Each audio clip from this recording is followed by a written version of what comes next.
A respeito dessa manifestação convocada pelo ex-presidente Jair Bolsonaro para a Avenida Paulista, fim de manifestação, as pessoas já retornando para as estações do metrô e saindo, deixando, portanto, aos poucos a Avenida Paulista.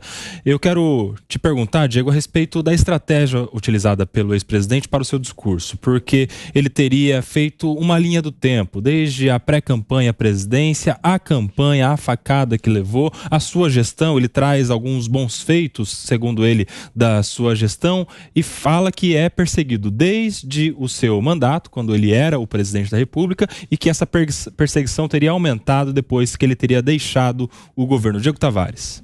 Como, na minha opinião, Bolsonaro sendo Bolsonaro. Nada de novo nessa retórica que ele utiliza nessa manifestação. O que me chamou mesmo a atenção, e nesse ponto eu acho que ele poderia, até qualquer coisa que ele dissesse agradaria essa multidão. É o público dele que está ali, é o público originário, é o bolsonarista raiz que veio hoje para as ruas para se manifestar. O que me chama a atenção é essa estratégia de não divulgar os números. E eu tenho certeza que tem parte do bolsonarismo nessa conduta. Não é algo para esconder do público o quão grande foi a manifestação, mas talvez algo para que não gere comparações, uma estratégia para não gerar comparações com outras manifestações bolsonaristas, como por exemplo o 7 de setembro de 2022, que foi uma manifestação gigantesca, e outras tantas manifestações bolsonaristas gigantes. Então eu acho que é uma forma de deixar no ar, porque evidentemente foi uma manifestação gigante, e a estratégia bolsonarista com essa manifestação não era dar qualquer recado, não era, discordo aqui dos meus colegas, de que era fazer uma defesa a respeito do caso das operações, dos processos que o Bolsonaro responde. Não, era realmente só mostrar para o Brasil e mostrar para o mundo que o Bolsonaro ainda detém apoio popular. Missão cumprida, fez um evento gigantesco, um evento muito bonito de ser visto, inclusive, acho que mais um marco na história da direita brasileira, mas eu acho que fica no ar essa questão, se o Bolsonaro ainda segue tendo o mesmo tamanho de quando era presidente, ou se vai pouco a pouco diminuindo dentro do campo político. Mano Ferreira, eu quero te ouvir também. Olha, eu diria que, do ponto de vista da estrutura do discurso, hoje é um dia que está para a direita como esteve para a esquerda aquele discurso famoso do Lula antes da prisão. Ou seja, ele reconstrói toda a narrativa do que ele representa como personagem político. Então ele evoca ao mito fundador, digamos assim, que é a facada. Ele fala dos seus feitos no governo, ele se coloca como um perseguido e que está em busca da paz, que ele poderia ir para a ruptura, mas ele... Ou seja, as pessoas saberiam o que ele teria a dizer, mas ele escolhe respeitar as instituições. É exatamente a estrutura utilizada pelo Lula no discurso antes da sua própria prisão. Então eu diria que, do ponto de vista da iconografia, essa imagem da Avenida Paulista pode ser considerada, digamos assim, o Lula livre da direita, né? É esse o espírito dessa manifestação, é mostrar que a direita permanece viva mesmo no momento em que está acuada e que tem um líder que se chama Bolsonaro. Ô, Ricardo Rose, eu quero te ouvir a respeito de uma grande presença ali de apoiadores políticos, muitos deputados, senadores, governadores de estado, mas nem todos falaram, poucos falaram. Nós tivemos manifestação da ex-primeira-dama Michele Bolsonaro, do Magno Malta em algum momento, do Silas Malafaia, do governador do estado de São Paulo, Tarcísio de Freitas, e do próprio Bolsonaro. Não sei se mais alguém falou, mas nenhum outro governador como Caiado usou da palavra, nenhum dos deputados apoiadores, apesar de estar na imagem ali o Nicolas Ferreira, ele não fez uso também da palavra. Como você avalia essa estratégia de limitar o discurso a poucas pessoas nessa manifestação? Olha, Nelson, eu acho que realmente o ato como ele foi colocado, como ele foi convocado, realmente tem que ter sido muito bem pensado, e talvez houve a intenção dos organizadores ali de diminuir a quantidade de pessoas que falassem, que tivesse um cuidado imenso com a fala. Eu senti falta da fala do Zema, eu senti falta da fala do Caiado, enfim. Mas imagino que os organizadores tiveram esse cuidado realmente para não estender. Afinal de contas, tinham centenas de milhares de pessoas. Muitos deles vieram de manhã já estava lotada a Avenida Paulista, já tinha bastante gente, foi crescendo conforme foi se aproximando o horário de fato da manifestação, que eram às 15 horas. As falas foram bastante cuidadosas, assim, pelo que nós pudemos perceber e acompanhar acompanhado aqui, que era o planejado, que era o de fato pensado para essa organização. Então, acho que o cuidado foi esse, evitar que um número grande de pessoas falassem. Talvez, quanto mais gente falasse, mais se empolgasse, pudesse ter algum deslize aí, é o que eu imagino que possa acontecer. Então, houve um cuidado muito grande.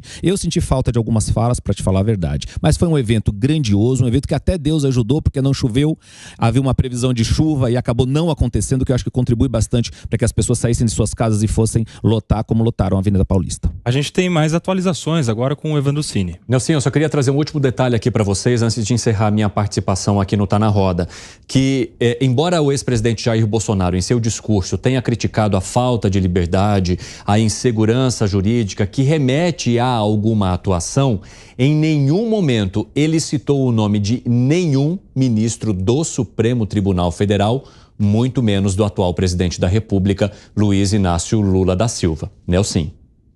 Muito bem, tá aí a informação trazida pelo Evandro Cini. Quero te ouvir, Diogo da Luz. Pois é, primeiro sobre essa fala que o Bolsonaro fez, dizendo que ele não ia cometer golpe, porque afinal de contas, sem tanque na rua, sem violência, não há golpe, estado de sítio, etc. Quer dizer, isso não me sensibiliza nem para o bem, nem para o mal. Até porque esse assunto, se vier a ser discutido, vai ser dentro de um processo e não em cima de um caminhão de som.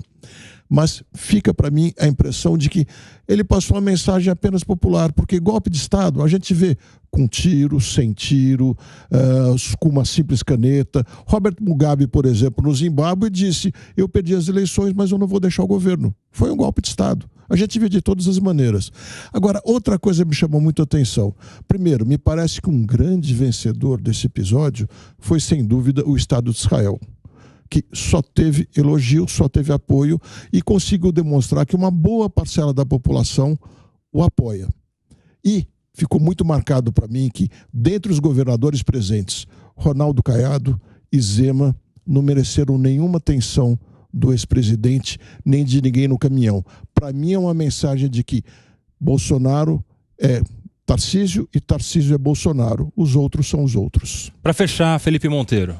Eu quero colocar 2 pontos que eu acho importantes. Primeiro, na linha do que o Diego colocou, eu não acho que o Bolsonaro fez essa manifestação para mostrar que ele continua popular. Todo mundo sabe que o Bolsonaro é um político popular, não é? E o outro ponto que eu queria colocar é que o que diferencia essa manifestação das outras, né, do bolsonarismo, é o cuidado e o zelo com as palavras, não é? Você vê, por exemplo, que pouquíssimas pessoas falaram, tiveram cuidado para não ter nenhum tipo de faixa que pudesse ter a narrativa de que seriam faixas golpistas. Então você vê realmente que teve um zelo muito maior com as palavras, um cuidado muito maior com os manifestantes.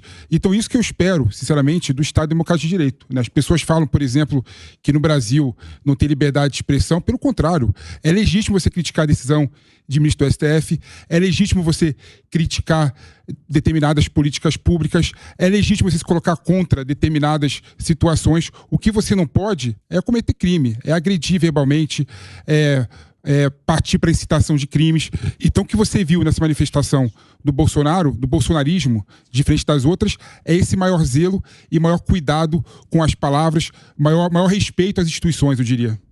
Fernando Capês. Olha, o que marca esse evento, de maneira geral, em primeiro lugar, o sucesso.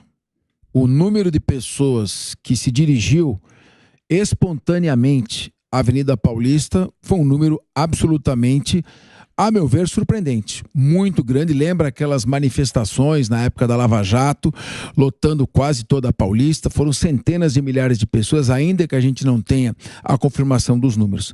Segundo lugar, foi um sucesso, porque foi uma manifestação pacífica, ordeira. Não houve infiltração de vândalos, nenhum tipo de ataque, de destruição, de ato de vandalismo, como se via em outras manifestações que não são muitas delas da direita. E, finalmente, foi um sucesso porque não ocorreu nenhum ataque, nem ao STF, nem a ministro, nem ao atual presidente da República, mostrando que é possível, sim, que a gente possa divergir, expor o nosso ponto de vista de forma civilizada, democrática, colocando o ponto de vista, inclusive com relação aos fatos que estão sendo investigados. Foi uma oportunidade que o presidente teve para se colocar. Acho que foi um evento, no balanço geral, muito bem sucedido.